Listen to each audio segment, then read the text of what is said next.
Hello and welcome to the Perky Pod.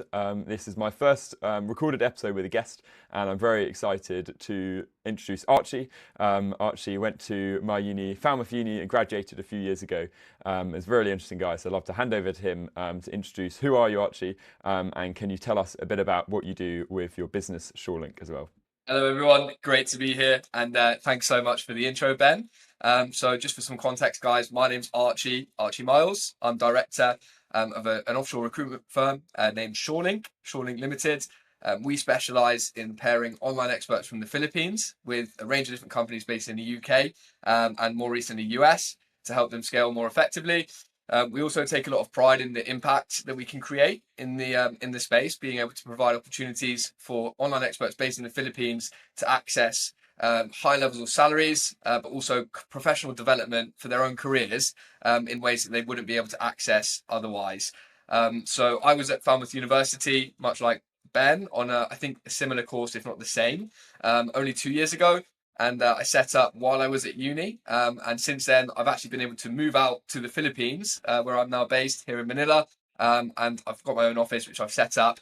And I'm planning to hire some people here, which I'll start to fill up the desks with and really build from there. That's so exciting. I love it. Such an awesome thing.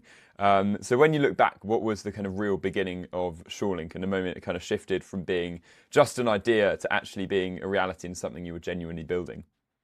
Yeah, great question. So I started my career in the space about 4 years ago when I was 20 years old. And I was at the end of my second year of university at Falmouth. And effectively, I was really struggling. I knew I wanted to make a business. I was always a really ambitious young individual, but I just didn't know the kind of route or how to get there. It felt like almost an impossible thing to go from my position to someone that was successful. What I didn't realize at the time is that realistically, to get successful in any kind of industry or field, this thing kind of takes time. And at that age, all I had was time. In fact, I had more time than most people, being so young.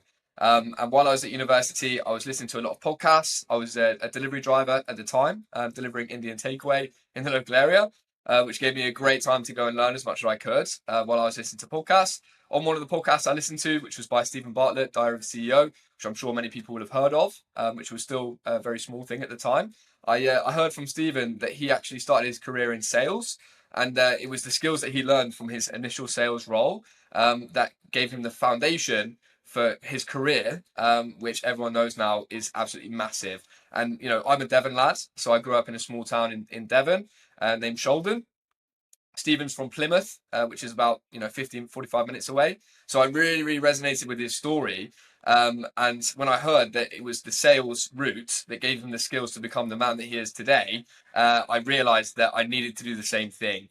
And so I was desperately applying for various different opportunities within the field across a ton of different companies all over the world until I randomly, very fortunately, stumbled into a sales internship based in Australia in the Gold Coast, where I spent a year working at an outsourcing agency, very similar to ShoreLink. And I was mentored and guided by the founder, Taylor, who was an incredible individual that basically taught me everything I know and provided the backbone or launchpad, if you will, to start my new career or next career, actually setting up my own company, ShoreLink, working and operating in the UK market. Amazing. That's so interesting. And was that something you'd always had you thought about that before, when you went to Australia as an idea, or was that completely new to you when when you went to Australia? Yeah, completely new. So I remember I was sat in the pub with the lads, talking about what I was gonna do, and I think I explained the company as like a tech startup or something, and they said, what kind of tech is it? And I said, I think it's working with people in the Philippines somehow. I didn't even know anything about how it worked or whatever.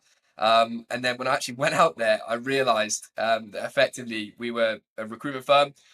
Our role was to help people in the Philippines secure career opportunities with or Australian companies at that point. And in doing so, I worked with a ton of Aussie and New Zealand business owners to help them with that process, and obviously Filipino team members as well. And that was why I realized the significant positive impact that can make, or that process can make, not just for the businesses, but for actually for the individuals as well, right? So I became obsessed with it, and I really learned everything there is to know about the space, how to work with clients, how to make sure that you're providing clear solutions that provide a significant return for them. And then in doing so, obviously learned a ton, made some good money as well. And then when I returned to UK, it was a sensible next step. Yeah. Awesome. That's so good. So awesome how you could, yeah, step into something not really having a clue what it was going to look like, and then suddenly becoming, so involved and growing so much through that. That's, yeah, so good. And I think yeah, just stepping into the unknown in that is such a good thing to be doing, and so inspiring in the way you just sent it.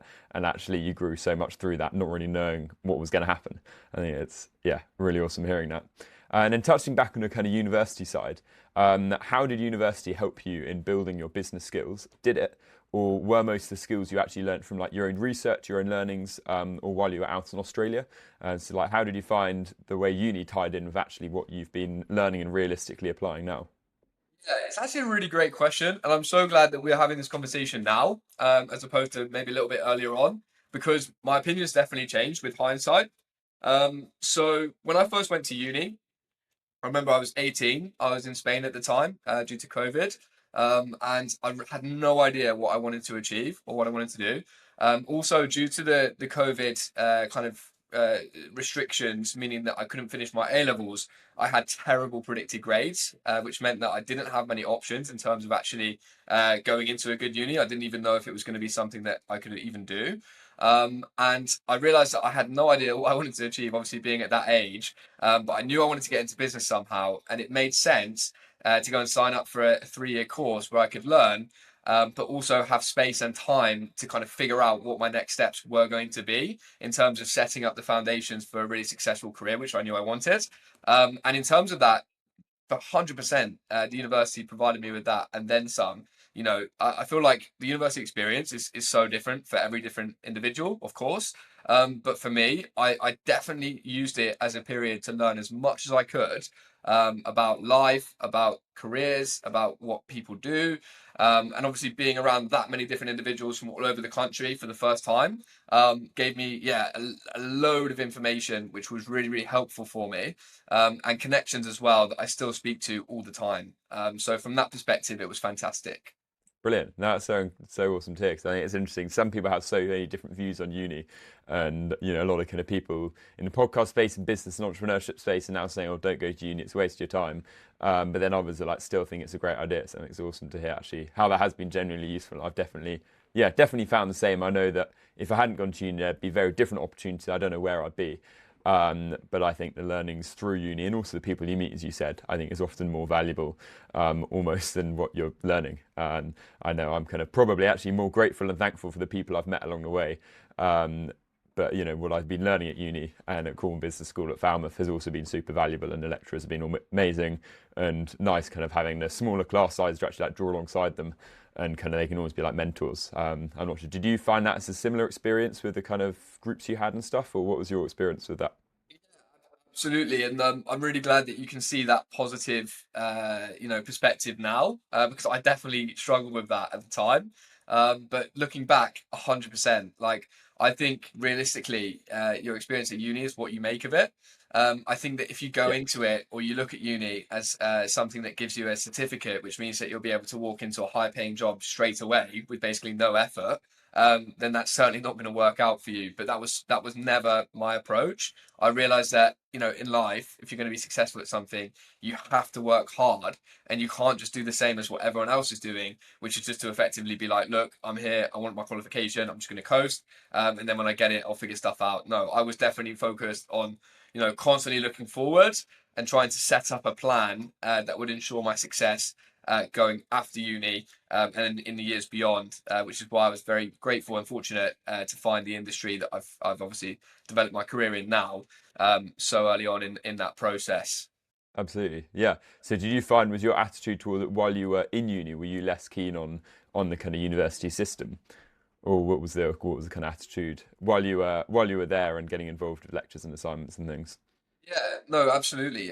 So I find that obviously the purpose of uni is to teach a lot of theory about Yeah. the course that you're in. And I think for certain fields, like for example, medical fields, the medical industry, the law industry, that theory is so important and it doesn't necessarily change that much over time.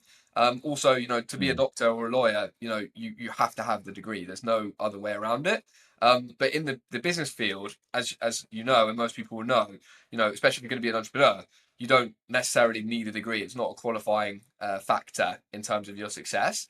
And also, a lot of the theory changes, right? Like in terms of business, like right now, things are changing all the time. Like the strategies that work Yeah. today definitely weren't the same as the ones that worked last year. And the ones that worked last year probably don't even work anymore, right? And so, like, a lot of the Yeah. theory that I felt like I was being taught or kind of forced to spend time on learning just didn't feel like it could be applicable, following my departure from the course.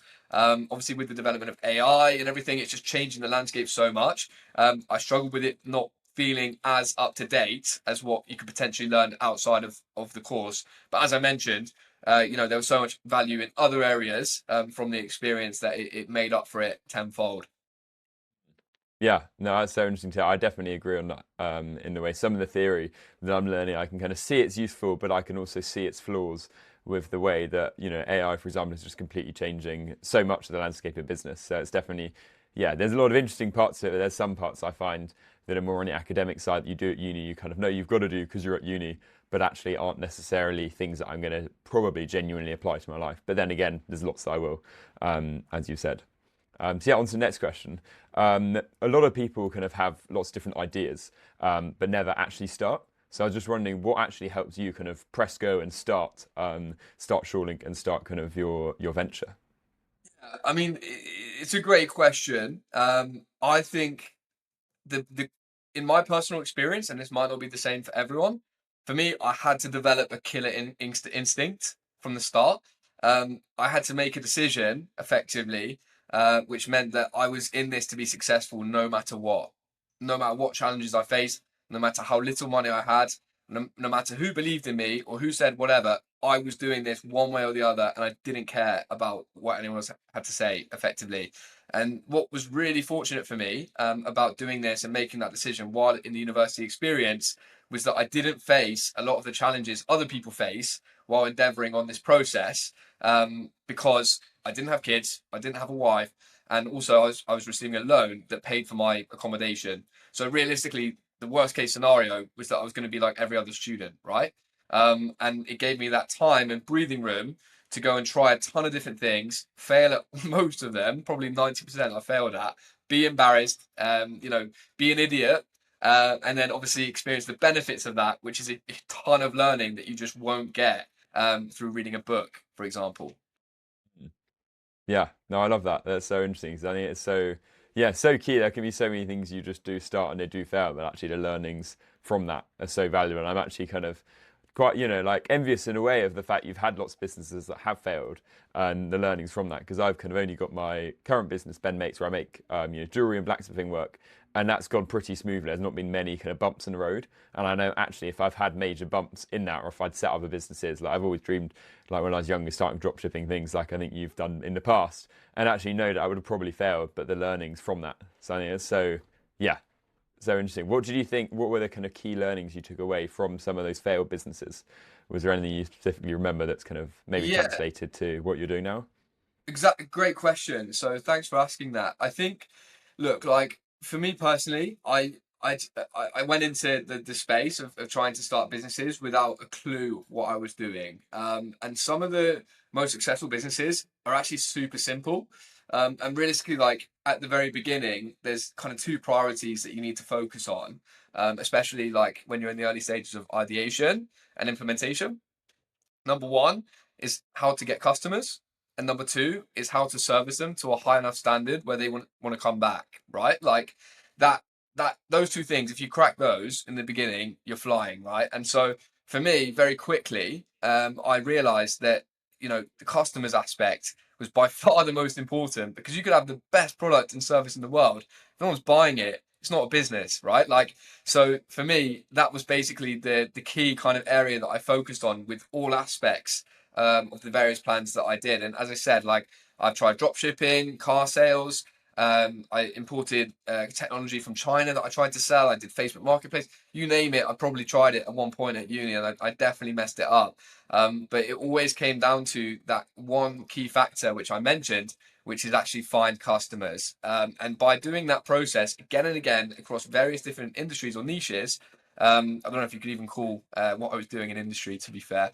I definitely learned kind of the ropes of that process, and also like how important it is. I think these days, especially with inexperienced and early stage kind of people that are trying to set up their own business, oftentimes they skip that one pivotal part, which is finding and securing customers that are going to buy your product or service, and that's why they fail. And so that for me has always been the key kind of focus in all aspects of what I go and set up, and it's always what I ask someone when they're asking for my feedback or thoughts on their own idea, because without a clear process for that, as I say, you don't have anything. Yeah, absolutely. No, it's so key and so important. The customer side you're saying, I really resonate with that, and I think it's so vital to actually have customers that want something from you and you can provide value. So yeah, that's brilliant. And yeah, wondering what habits and structures have you kind of used to help stay disciplined, especially kind of in the early days before ShoreLink kind of had much momentum? I think, yeah, I do agree that having good habits and structures in place is super important. But I've never been a big believer in necessarily having like a super in-depth routine or morning structure.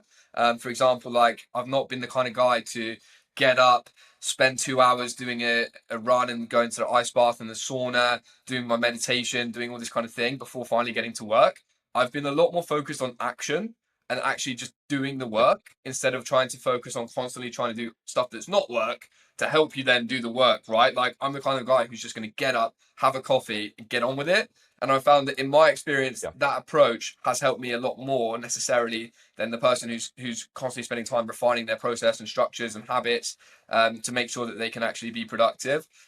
Maybe I've got a very individualistic approach. I know that the routine stuff can work for a lot of people, but as I say, in my experience, that hasn't been necessarily something that I found has held me back.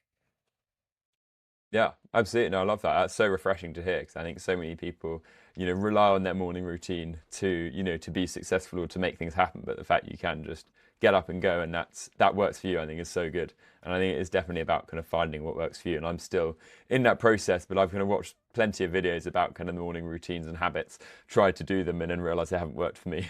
And they work for some Yeah. people, which is great, but yeah, Yeah. And look, that's I really can say, interesting. what works for you is not going to be what works for me, for example, for other people. And I think especially your 20s, figuring out what works for you in terms of your life is the whole learning process is the whole point, right? And I'm still massively on that journey myself. So Mm. I still need to figure out exactly the kind of routine and setup that works for me. I mean, I've learned some things along the way. Like for example, I need to be in an office if I want to function properly. I can't do work from Yeah. home. I just don't find that a professional way of operating. So wherever I go, I need to have an office set up and a home base to make sure that I can Mm. start building my network, operating, and doing everything that I need to do. And so that's something that I've always focused on. Another thing that I've always been really consistent with is prayer. So I pray every day, and I've prayed every night Yeah. for as long as I can pretty much remember. That's been a really key kind of grounding moment for me, just to be grateful regardless of the kind of challenges that I've faced in the day, and always kind of look forward at the positives that's what in terms of what's to come, as opposed to the challenges in that specific moment. So again, that's just a personal approach that's helped me. Yeah, absolutely. No, I love that. That's so awesome hearing the focus you got on prayer, and we'll definitely dig into that more in a few questions time. But I think it's so important kind of being grateful for what you've got and where you're at. I think whether a Christian or not, I think is so important, and actually kind of highlighting the blessings and highlighting the good things could really help you move forward. And rather than kind of getting so weighed down by some of the challenges that might be going on, for example. And on that kind of thought of challenges and things, were there any moments where you maybe kind of nearly gave up while starting ShoreLink? And if so, what kind of helped you push through those kind of tougher moments? Mate, a ton of moments. Yeah, there's been multiple times that I've, felt so bad about what I was doing that I definitely wanted to quit at times, right? Like, as I say, I've got that killer instinct and I've worked on that, but it's been pushed to the limit on several occasions. Like, it's definitely not been an easy road. And I have to say, like, going back to the university point of view, that space was so important for me in those early days. Because if I was living at home, for example, or I had to work a job to pay rent to survive, I wouldn't have had that space to be able to go out and fail and effectively not make money, right? Otherwise, I can't say what I'd be doing now. And so for me, that was hugely important. And then, going forward, following that, I think the thing that's helped me the most to maintain consistency, regardless of whatever challenges come up, is actually looking at the positive impact that I'm able to make through my business. At the end of the day, like I am commercially motivated. I do want to make huge progress in my career and financially. However, I think if someone that is only motivated by those things, they're not going to be able to push through when it gets hard because you're not always going to be able to be financially benefited necessarily from what you're doing. And so the impact thing has been hugely important during the tough time. So actually looking at what kind of impact I can make in a positive way, or what I have made in terms of the clients I work with, the team I work with, and the life that they're able to build through what I do. Is a constant reminder that what I do really works. I've got an undying belief in the success that I'm able to build through it. So regardless, as I say, of the challenges in that moment, I always draw on that in order to make sure that I keep pushing and keep going forward. Absolutely, yeah. I think impact is so key. What would you say the impact you want to leave with your business? Is there kind of one set impact or a variety? Yeah, so we're on a mission to create a world where we provide equal opportunity for experts across the globe, right? So at the Yeah. moment, there's a ton of amazing talent in the Philippines who are really incredible people that have such good skills, but they're not able to access opportunities that would really be able to treat them with the career that they deserve. And so, in effect, we're here to support those people and actually provide them with career opportunities to work with incredible and innovative companies that are going to allow them to develop their careers in a way that actually gives them the financial benefit that they deserve and that they otherwise wouldn't be able to access. We're also here to support the businesses as well, of course. So by allowing them to access top talent, they otherwise would not be able to access without the support that we're able to provide as well. So it's a kind of win-win situation. Yeah, definitely. That's brilliant. I think it's so awesome. Yeah, so awesome the heart you've got for that and the heart to help people in, both the Philippines and, more locally. And I think it's so important that because I think there's so many people that don't have access to those opportunities. So to be able to give those opportunities and help them grow in their careers is so valuable and so inspiring. And I think having an impactful business is definitely something I've been becoming more aware of. Actually, the importance of that for the motivation for keeping going, but also knowing you're building something that's genuinely meaningful rather than just a money making machine that doesn't really bring anything to the world. Yeah, exactly right. And Um, I'm sorry to cut you off there. I was just going to say on no, that no, note, I think a lot of people, myself included at first, definitely can be super money motivated and focused on that as opposed to actually, the impacts of what they're doing with their time. But for me, I've realized I'm certainly a people oriented individual. I love talking to people. I love helping people. I love advising people, coaching, and I love receiving that kind of support as well. And so, for me, this industry and the support we're able to provide, it just makes sense to me, which means that, when I get out of bed, I'm desperate to come into work so I can do more of what I do. And I think that obviously helps as well. definitely. No, it's brilliant. It's so good to hear. And then kind of thinking about the risk, how do you approach risk? Whether that's kind of financially, creatively, personally, kind of when you've been building ShoreLink and when you've been, growing in your own life, how have you, approached risk? Yeah, I think, look, risk is a very interesting one. I think, to be fair, like to an extent, if you're going to set up a business, especially as a young person, you have to have an element of risk tolerance to you because there's no guarantee that you're going to be successful and it's all on your own back. I've always naturally been a super positive person. So that's kind of rule number one. Always smiling, always happy to meet new people, always happy to be here, and always grateful as well. And I think that probably makes me more of a risk taker than potentially someone who doesn't have those values. And Yeah. yeah, I mean, I'm not saying that I want to take every risk under the sun. You know, there's certainly areas of having that mentality that can be drawbacks as well, in terms of like being potentially impulsive in your personal life and that kind of thing. But I think if you can be aware of that and manage that and try and take risks based on your values, professionally as well as personally, that means that you're less likely to receive the negative that like downsides of the result of those risks as opposed to the positive ones. Mm. Yeah, absolutely. No, thank you. That's yeah, so insightful, so interesting. Um, and yeah, thinking back about you kind of mentioning your prayer and stuff, and you've mentioned your faith as being an important part of your journey too. Could you dig into that kind of what your faith is, how that's shaped the decisions, kind of leadership and resilience you've had with your business and personal life? Yeah, so as I say, like for me, prayer has been super important for a number of reasons. One kind of key reason, certainly, is just taking a moment at the end of the day to say thank you, regardless of what happened or how upset or angry I am about whatever situation I'm in. That is so grounding for me. Also, just reminding myself every day of my goals and what mission I'm on, and asking for guidance and strength to help me achieve what I'm out here to achieve as well. That's been a hugely important factor in my journey, right from the start till today and beyond.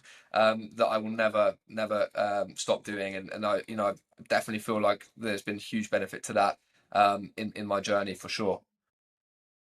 Yeah, amazing. That's yeah, so good to hear. Um, And yeah, I think the gratitude thing is so key. It's yeah, definitely it's helped me stay grounded. As I kind of pray each morning, I wake up kind of with God at the center, and that really helps me. Yeah, helps me feel grounded as I go throughout my day and really can understand where my focus is. And yeah, really helps me remember why I'm doing what I'm doing rather than just kind of striving for money or perfection. Yeah, 100%. And also Um, feeling like you're not alone as well. Like you always have yeah, someone looking out for you that's supporting you. That the challenges that you're facing right now might not make sense, but they're all there for a reason, right? And it's all part of your journey, and so you need to understand that. And use that as energy and motivation to push you forward to the next stage because who knows what's around the corner.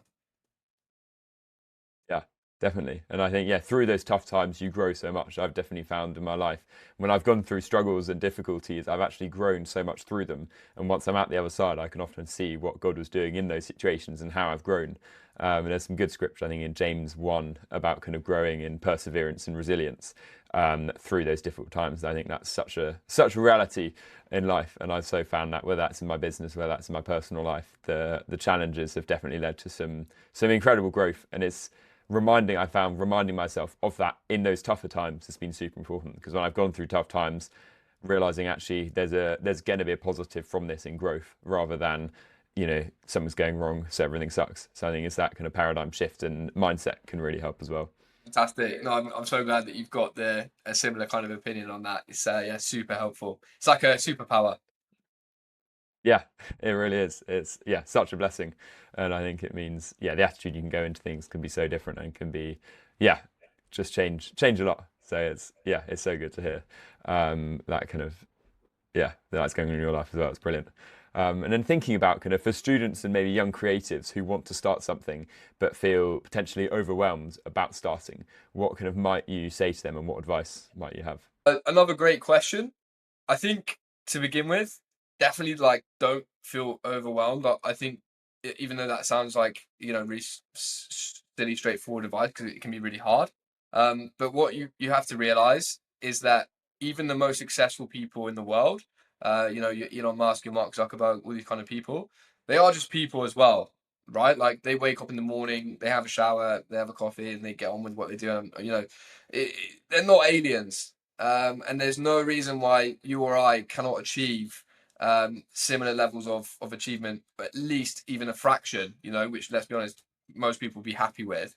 And so I think just not feeling like these people that are really successful that you see on social media or in the news or whatever, any different to you in terms of who they are and how they've been able to overcome the challenges they faced? I mean, look, like all the people that you see, especially the most successful ones, it's because they've overcome massive challenges to get there. And so whatever challenge you're facing, you're not the first person that's faced it. Let's be real. And so, keeping that in mind is really important.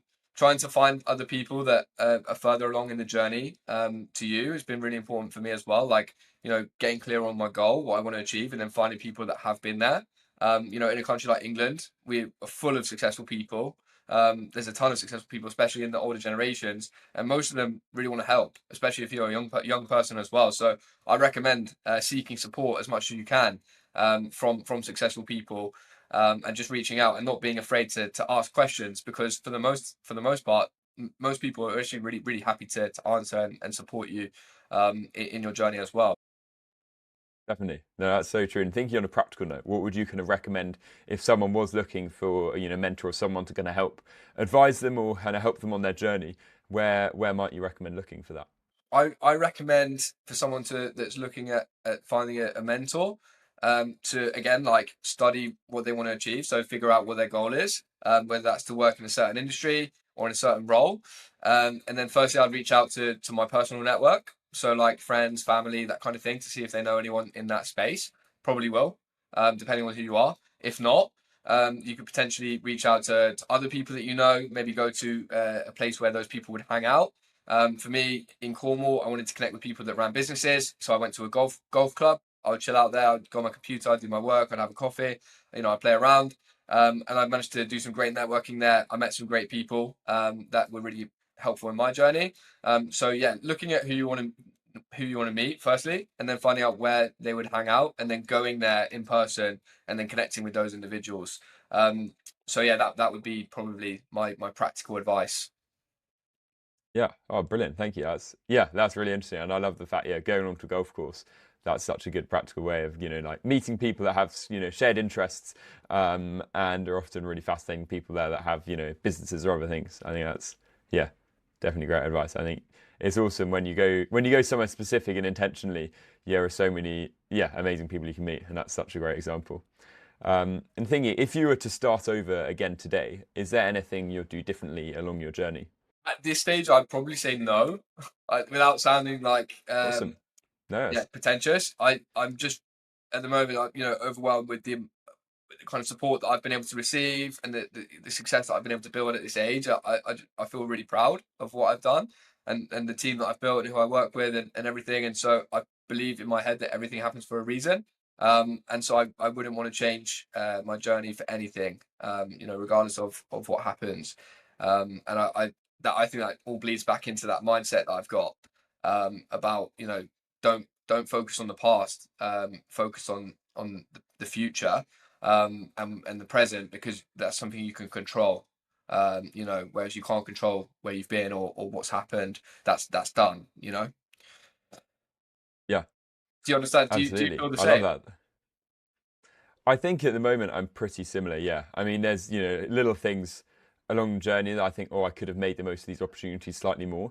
But then again, I think a lot of the time when there's opportunities I haven't managed to quite seize, it's because I was, having other opportunities I was really making the most of. So I would say similar. There's no kind of big things in my life that I kind of wish I'd done differently.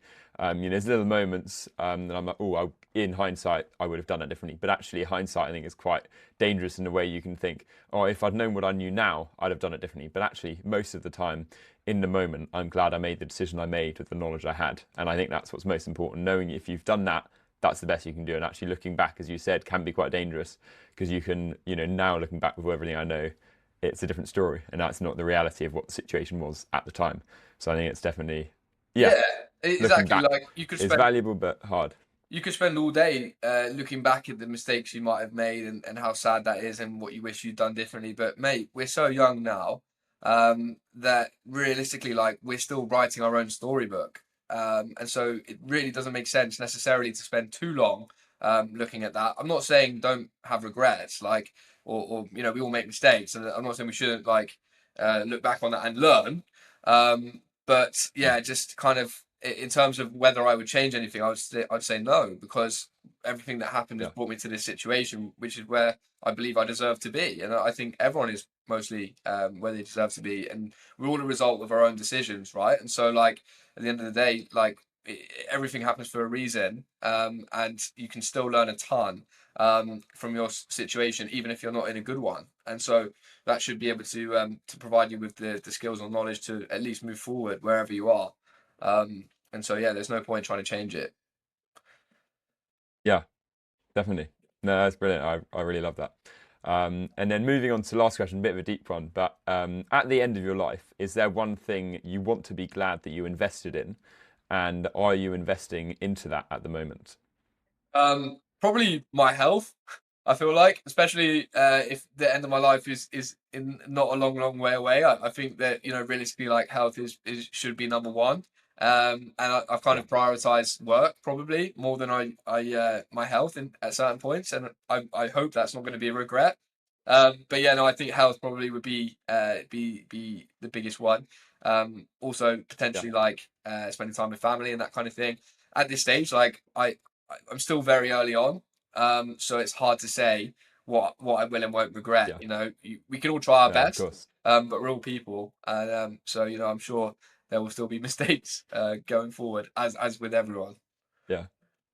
No, definitely. It's hard to put a position, to put yourself in a position like that. But I think, yeah, focusing on health is so important and making, giving you a body that's going to be great for the rest of your life.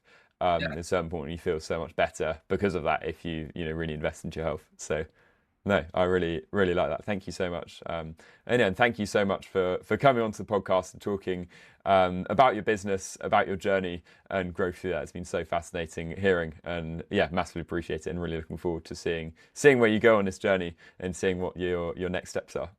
fantastic. No, been an absolute pleasure, Ben. Thanks so much for your time. Really enjoyed it, and we'll speak soon. Yeah, brilliant. Absolutely, will do. Cheers.